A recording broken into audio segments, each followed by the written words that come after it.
Hola, ¿qué tal? Soy el doctor David Saucedo Martínez, soy médico psiquiatra con alta especialidad en psicogeriatría, profesor del servicio de geriatría del Hospital Universitario.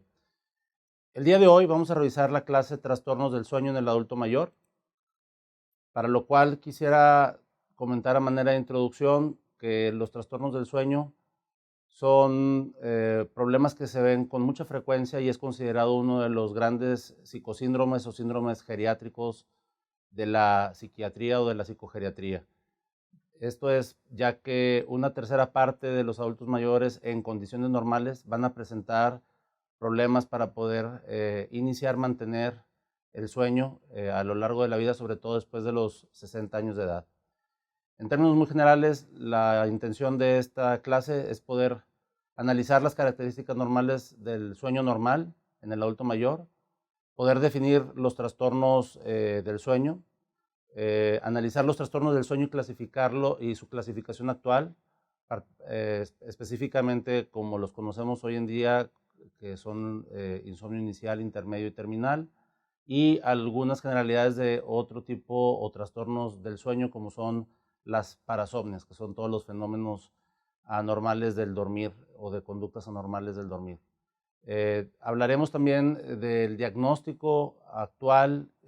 para los trastornos del sueño en base a la evaluación geriátrica, determinar la necesidad de solicitar una polisomnografía como un estudio para poder auxiliar en el diagnóstico del estudio del sueño, establecer medidas preventivas individualizadas a cada caso en particular, que es la medicina del paciente de manera individual, y finalmente también para concluir, vamos a analizar las posibles intervenciones farmacológicas y no farmacológicas en el tratamiento del insomnio. Bien, hoy en día utilizamos el manual diagnóstico y estadístico de los trastornos mentales en su quinta edición, conocido como el DSM-5, el cual contiene dentro del capítulo Los trastornos del sueño una serie de diagnósticos dentro de los cuales ubicamos a los trastornos del ritmo circadiano del sueño, de la vigilia, del sueño vigilia. Tenemos otro grupo de enfermedades como son las parasomnias, dentro de las cuales están los trastornos del despertar del sueño que no es que no es de movimientos oculares rápidos o no REM, por sus siglas en inglés, trastornos de pesadillas, trastornos del comportamiento del sueño MOR o REM y el síndrome de piernas inquietas. Por otro lado, tenemos los trastornos del sueño inducido por sustancias y o medicamentos, que es una condición frecuente dentro de la práctica de la geriatría. Y también tenemos otro grupo heterogéneo de trastornos del sueño, como pueden ser otros trastornos de insomnio o por insomnio que puedan ser especificados o no especificados. También aquí vamos a incluir trastornos de hipersomnia no especificada y otros trastornos del sueño vigilia que puedan o no ser especificados. En general, ese es los diferentes grupos de trastornos del sueño vigilia que están contenidos dentro del DSM-5, dentro de los cuales específicamente hablaré del trastorno del insomnio o el trastorno de insomnio, que esa es la nomenclatura que actualmente es vigente dentro del DSM-5. Bien, no dejaré de mencionar que dentro de este capítulo de trastornos del sueño vigilia también existen los trastornos por hipersomnia, que no necesariamente es lo mismo que narcolepsia, que es otra condición que estrictamente hablando describe otro tipo de padecimientos, pero ciertamente los pacientes con insomnio pueden también presentar condiciones de hipersomnia diurna. También en el mismo capítulo de trastornos del sueño vigilia mencioné está la narcolepsia, que son estos ataques súbitos de sueño y no necesariamente solo es hipersomnio.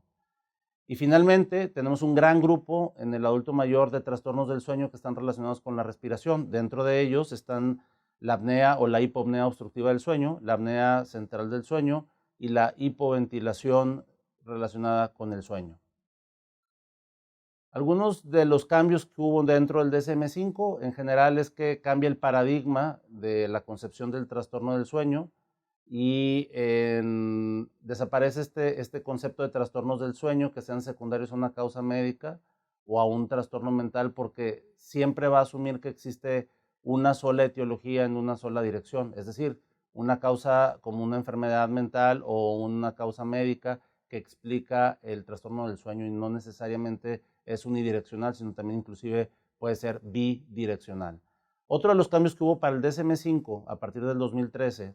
es que aparece el concepto de trastorno del insomnio. Ese es como hoy nos referimos propiamente a un trastorno del insomnio. También los trastornos del sueño relacionados con la respiración incluyen la apnea, hipopnea obstructiva del sueño, que ya he mencionado, la apnea central del sueño, la hipoventilación y la relacionada con el sueño. De los trastornos del ritmo circadiano sueño-vigilia, desaparece esta categoría llamada jet lag, que se refiere a los cambios en el ciclo sueño-vigilia producidos por los viajes intercontinentales, sobre todo viajes que puedan tener una duración mayor a 5, 7, 8 horas. Y finalmente, los trastornos del comportamiento del sueño, MOR o REM, por sus siglas en inglés, y síndrome de piernas inquietas se incluyen finalmente ahora en el DSM-5. Y son trastornos que también se ven con cierta frecuencia. Bien, específicamente hablando de lo que nos compete describir el día de hoy, dentro de los problemas del sueño y la salud general, es muy importante mencionar que prácticamente no existen sin la presencia de psicopatología asociada.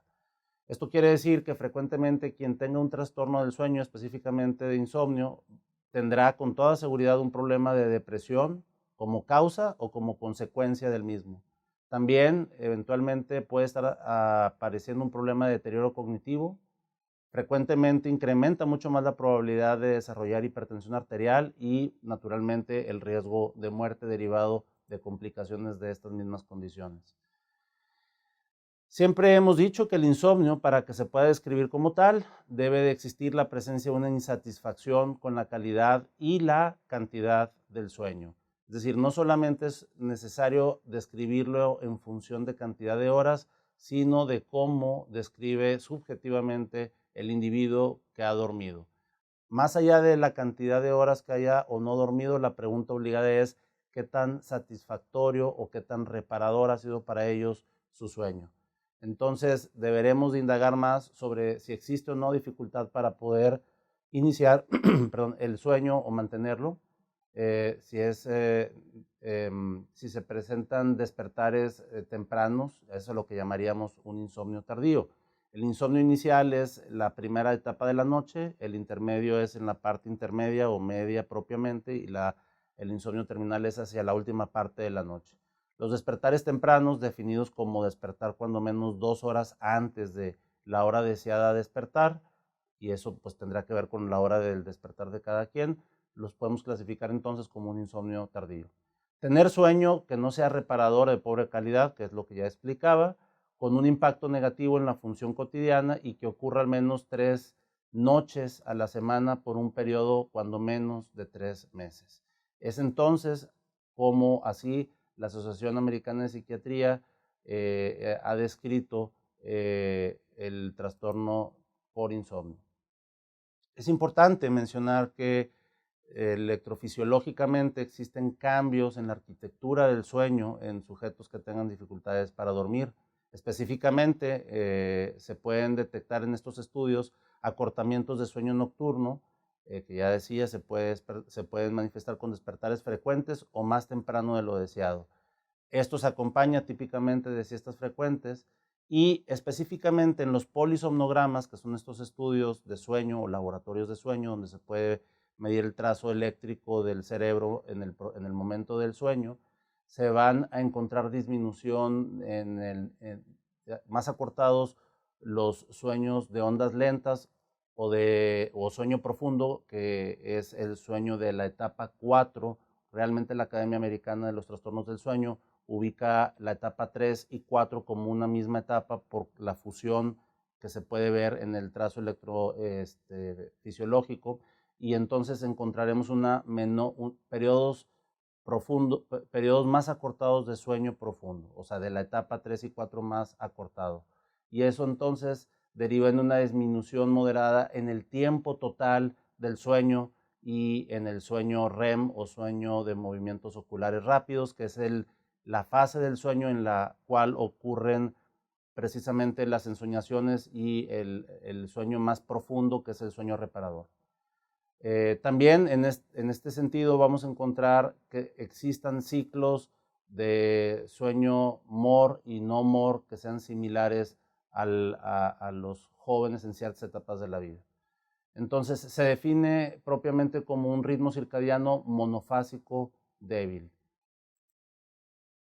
Cuando uno observa la arquitectura del sueño comparando la del adulto joven contra la del adulto mayor, encontramos claras diferencias, en donde en el adulto mayor básicamente existen pocas probabilidades de llegar a este sueño profundo de ondas lentas que ya mencionaba, que es el sueño de etapa 3 y 4, y es un sueño muy fragmentado con múltiples despertares a lo largo de la noche y con facilidad para poder caer rápidamente a un sueño más superficial de etapa 1 o 2. En cambio, en el adulto joven podemos encontrar que este ciclo del sueño puede tener prácticamente hasta en 6 ocasiones caer a un sueño profundo y no necesariamente llegan a tener un despertar completo, o puede ser parcial o pueden tenerlo, pero pueden volver a caer a un sueño profundo, manteniendo así la calidad del sueño. Bien, en cuestión de la regulación del sueño en el adulto mayor, es importante mencionar que existe una disminución de un impulso homeostático y la señal circadiana central para el sueño, es decir, existe algo que conocemos como una fase adelantada del sueño, en donde ellos buscan frecuentemente acostarse más temprano y por lo tanto el despertar es mucho más temprano. Y eso tiene que ver con esta disminución de ese impulso homeostático o en el equilibrio de la señal del ciclo circadiano central para el sueño. Y además, bueno, pues vamos a encontrar una alteración de la arquitectura del sueño, lo cual genera una transición a un sueño pues más superficial. Pueden dormir, pasar mucho tiempo en cama, mas no necesariamente tienen un sueño profundo, reparador. Es muy importante en el adulto mayor, en el contexto del adulto mayor, indagar sobre la comorbilidad médica que con mucha frecuencia puede ser la causa o puede ser la consecuencia del insomnio. Y esto es probablemente más la regla que la excepción. Por eso es muy común que encontremos que en sujetos con otras condiciones médicas, tales como artritis, por ejemplo, problemas cardiovasculares en general, incluyendo insuficiencia cardíaca, congestiva, enfermedad pulmonar obstructiva crónica, asma, insuficiencia renal terminal, algunos otros antecedentes de enfermedad vascular cerebral, reflujo gastroesofágico, demencia, enfermedad de Parkinson, cáncer, menopausia, que encontremos problemas de insomnio. No son específicos o limitados a estas condiciones, pero son algunas de las que más frecuentemente suelen describirse en la práctica clínica. Asimismo, el tema de la polifarmacia puede también tener un papel muy importante en la aparición del insomnio. Y aquí quisiera mencionarles que algunos medicamentos pueden tener particularmente algún efecto generador de insomnio, y ese puede ser el caso de algunos antidepresivos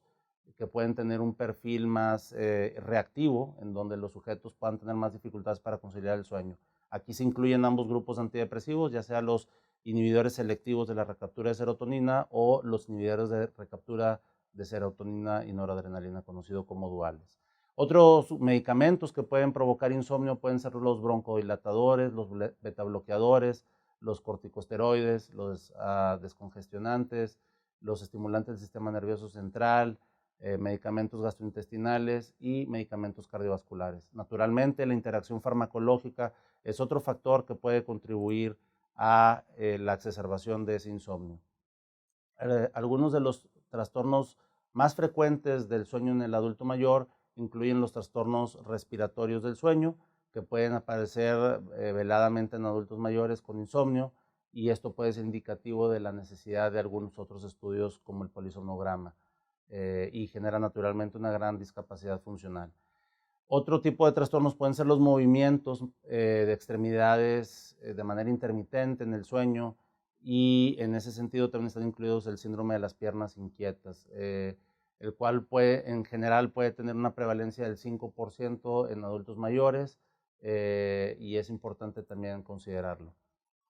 También el cambio del ambiente, y eso incluye la institucionalización, sea hospitalaria o de larga estancia, puede ser un factor que exacerbe el acostumbrarse a ese lugar y generar cambios en el sueño. Por lo tanto, eso puede provocar ciclos circadianos que sean forzados por horarios, ya que en muchas de estas instituciones existen horarios muy rígidos para dormir y despertar. Y eso, por lo tanto, va a derivar en problemas de somnolencia diurna. Regresando al tema de los trastornos respiratorios del sueño, es importante mencionar que hasta casi una tercera parte de ellos, cerca del 30% de los individuos mayores que sean sanos mayores de 60 años, van a presentar 5 o más episodios apneicos o de hipoapnea nocturna del sueño. Cuando evaluemos el insomnio, es muy importante que dentro de nuestra semiología, nuestra historia clínica, hagamos preguntas muy dirigidas para poder conocer más en detalle sobre esas características del insomnio. Eso incluye preguntar las horas totales de sueño que estima, las horas que se mantiene despierto durante el día, la historia de síntomas psicológicos previos o actuales como depresión, ansiedad, condiciones de algunas otras condiciones, la presencia de algunas otras condiciones comórbidas médicas, la historia de medicamentos y algún otro trastorno primario del sueño que haya presentado.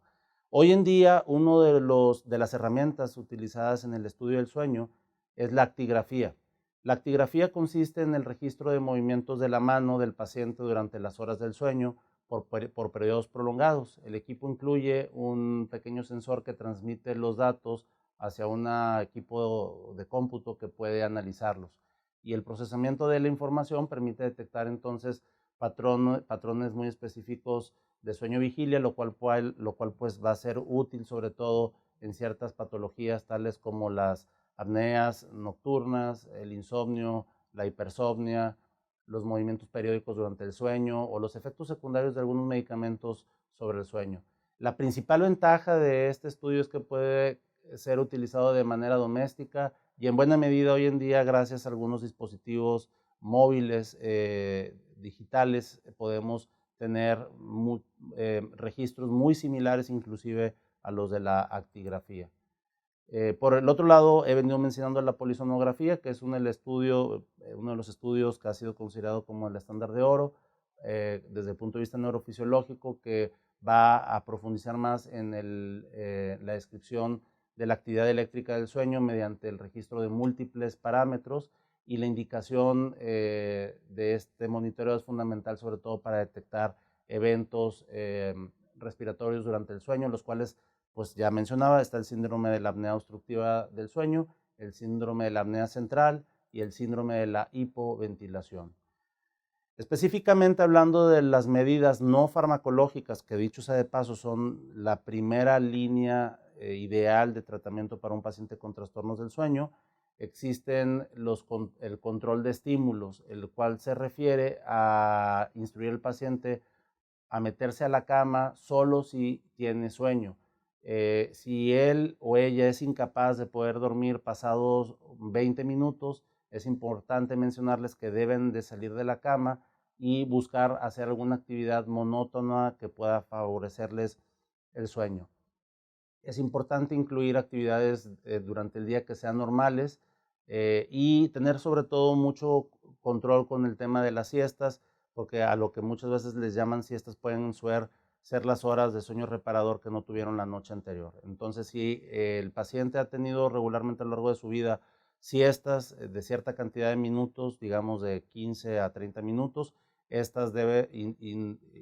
estas han continuado, estas no se tienen que suspender en todo caso. Por otro lado, existe la terapia cognitivo-conductual, que es una terapia psicológica, la cual va dirigida a corregir ciertas creencias y actitudes equivocadas en relación al sueño normal y sobre todo a otras medidas que en vez de compensar pueden empeorar más el problema. Entonces básicamente se enfoca, digamos, al reprocesamiento de ideas que generan el mismo patrón de conductas no adaptativo para poder dormir. Y hoy en día, por mucho, la terapia o la psicoterapia cognitivo-conductual es la terapia psicológica con mayor éxito y más consistente en el tratamiento de personas con trastornos del sueño. Y es importante mencionar que higiene del sueño no es terapia cognitivo-conductual. Higiene del sueño es en paralelo a este tipo de terapia. También existen técnicas de relajación, como puede ser la meditación, la relajación muscular, son algunas formas muy concretas. También existe la restricción del sueño, la cual refiere a restringir el tiempo que la persona pasa en la cama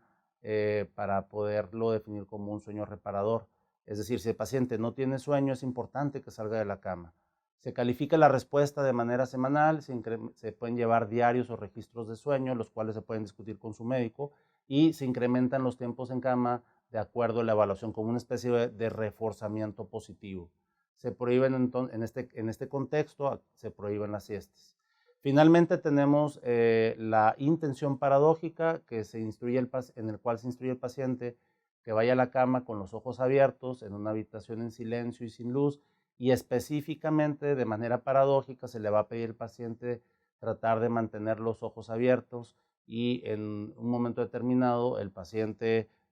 no haciendo caso de esta indicación, puede quedarse dormido. No en todos los casos funciona y algunos expertos sugieren que esto se haga en todo caso cuando existe una buena alianza médico-paciente en donde uno tenga esta capacidad de poder influir de manera más confiable en su paciente. Mencioné hace un momento la higiene del sueño, sin duda que sigue siendo una serie de recomendaciones que incluyen tener un horario fijo para poder dormir, despertar, mismo horario para comer, tratar de evitar mucha actividad física o alimentos muy copiosos o muy intensos antes de dormir, utilizar la cama específicamente solo para dormir, no para trabajar, evitar bebidas estimulantes antes de dormir. Esto incluye la televisión prendida, luz o temperaturas muy extremas que pueden obviamente empeorar el sueño. Y bueno, existe también el tema de la luz brillante, donde sabemos la exposición a luz brillante o natural o artificial en algunas horas de la tarde favorece la sincronización del sueño. Aquí incluye, y como bueno, el ritmo del sueño vigilia es un ritmo circadiano o dependiente de la luz, la exposición natal siempre nos va a ayudar a poder sincronizar de una manera más natural o biológica el sueño. Finalmente, quisiera hablarles de los tratamientos farmacológicos existentes para los trastornos del dormir. Los podemos dividir a grosso modo, vamos a decir, en dos grandes grupos, en el grupo de las benzodiazepinas y en otro grupo de medicamentos que son los no benzodiazepínicos. Dentro de las benzodiazepinas, los que tienen aprobación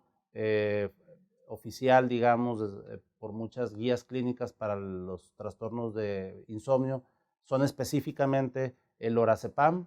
y el triazolam. Sin embargo, se han estado utilizando también con mucha frecuencia otros fármacos de vida media, como es el alprazolam, y otros de vida media un poco más larga, como es el caso de clonazepam. Aquí lo que es importante mencionar es que las benzodiazepinas pueden suprimir el sueño de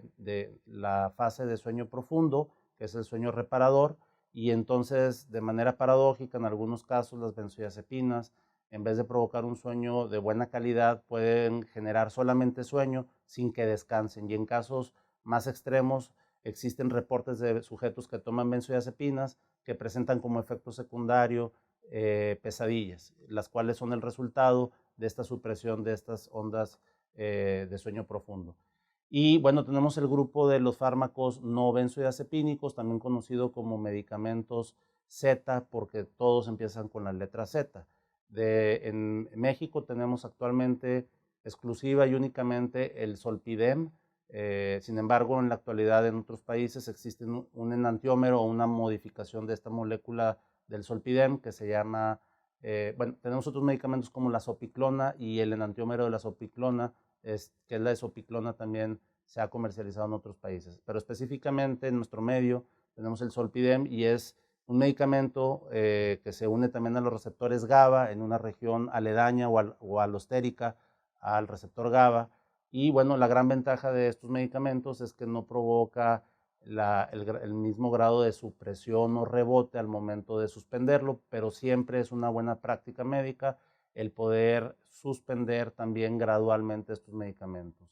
Hay pacientes que no pueden tolerar bien las benzodiazepinas o que por alguna diversa condición clínica no son candidatos a tomar benzodiazepinas, entonces tenemos como una opción el Zolpidem. Pero también tenemos otra opción de medicamentos que no son ninguna de las dos anteriores que he mencionado, que pueden incluir, por ejemplo, antidepresivos con un perfil sedante o algunos neurolépticos o antipsicóticos con perfil sedante que también pueden considerarse como una opción. Esto puede incluir, por ejemplo, la quetiapina, que frecuentemente es utilizado y básicamente se explica porque la quetiapina tiene una afinidad a receptores de histamina tipo 1 a nivel del sistema nervioso central y eso es lo que favorece el sueño. En el caso de los antidepresivos sedantes, con mucha frecuencia el uso de la mirtazapina en dosis bajas como 7.5 o 15 miligramos pueden ser una buena opción sin que provoque también el mismo grado de supresión y al mismo tiempo lo aprovechamos como una opción que puede ayudar a contribuir